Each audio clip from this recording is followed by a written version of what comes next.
कि जो वादा किया वो निभाना पड़ेगा, कि तुम्हारी फाइल में जो गांव हैं उनके मौसम गुलाबी हैं, यह आंकड़े झूठे हैं और ये जो दावे हैं वो किताबी हैं। तो सर पे पैर रख करके भाग जाती है।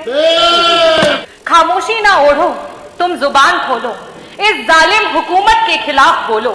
यहाँ मजलूम हर रोज सताए जा रहे हैं, घर कभी गिराए तो कभी जलाए जा रहे हैं। धन्यवाद।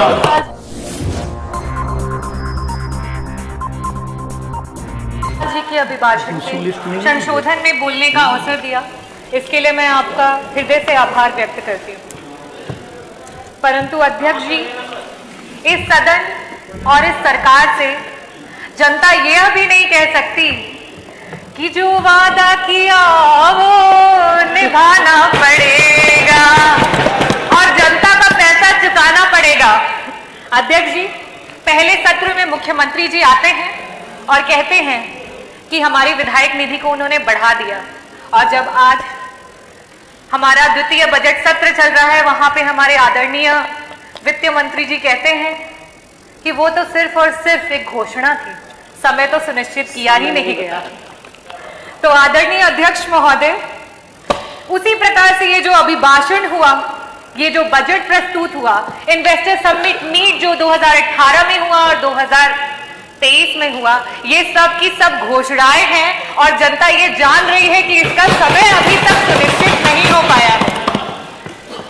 और आप लोग क्यों घबराते हैं जब विपक्ष ये कहता है कि तुम्हारी फाइल में जो गांव हैं उनके मौसम गुलाबी हैं, यह आंकड़े झूठे हैं और ये जो दावे हैं वो किताबी हैं। और ये बड़ा ही सीरियस मैटर है, क्योंकि ये crisis of credibility of leadership है अध्यक्ष महोदय, और इसको संज्ञान में लेना चाहिए। अभिभाषण के दौरान और काफी सारे हमारे जो पक्ष के सदस्य हैं उन्होंने बहुत तारीफें की और कहा कि प्रदेश इस विभाग में 1 नंबर पे पहुंच चुका है, उस विभाग में 1 नंबर पे पहुंच चुका है। बिल्कुल सही कहा आप लोगों ने। मैं भी बारी बारी उत्तर प्रदेश का कौन सा विभाग किस नंबर पे पहुंच चुका है वो आपके सामने बताऊंगी, और प्लीज मेज थपथपाने से आप लोग मत रुकिएगा।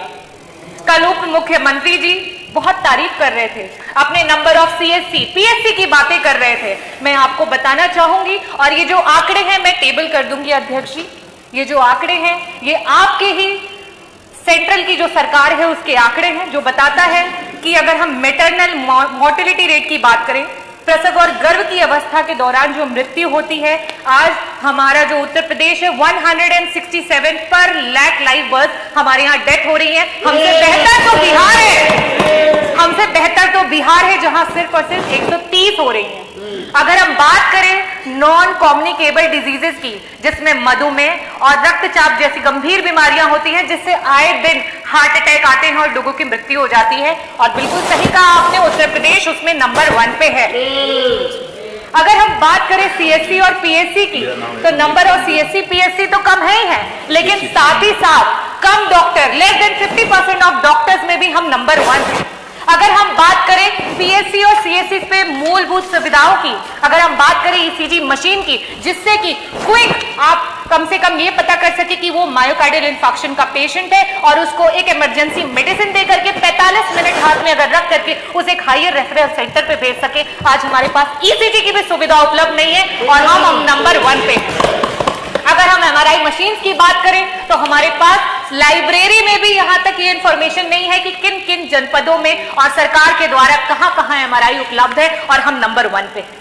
सरकार बात करती है पिछड़े और दलित के हक की और सम्मान की, और जब जाति जनगणना की बात आती है तो सर पे पैर रख करके भाग जाती है। आज जब विपक्ष ने बात उठाई कि जाति जनगणना करवानी चाहिए, तो आदरणीय मंत्री जी कल वहां बैठे थे और कह रहे थे कि बिहार की आप बातें करते हैं, बिहार तो बड़ा ही खराब है, बिहार में ये होता है वो होता है। बिहार अगर खराब है और उसके बावजूद भी अगर दलित और पिछड़ों का सम्मान कर रहा है, तो आप क्यों धर्म की राजनीति कर रहे हैं? आप क्यों नहीं सम्मान कर रहे हैं दलितों और पिछड़ों का? आप सिर्फ चुनावी दौरान में आपके कार्यकर्ता जो हैं वो जाते हैं ग्राम सभाओं में और दलित बस्तियों में, और मैं बताती हूँ क्या बातें होती हैं। पूछते हैं क्या भाई कौन जात हो, तो कहता है दलित हूं साहब। कहते हैं अरे नहीं नहीं किसमें आते हो, तो वो बेचारा दुख का मारा कहता है आते हैं साहिब, आपकी गाली में आते हैं, गंदी नाली में आते हैं और अलग की हुई थाली में आते हैं साहिब। तो कहता है हम तो सोचे तुम हिंदू में आते हो। बोले आते हैं ना साहिब, लेकिन सिर्फ और सिर्फ आपके चुनाव में।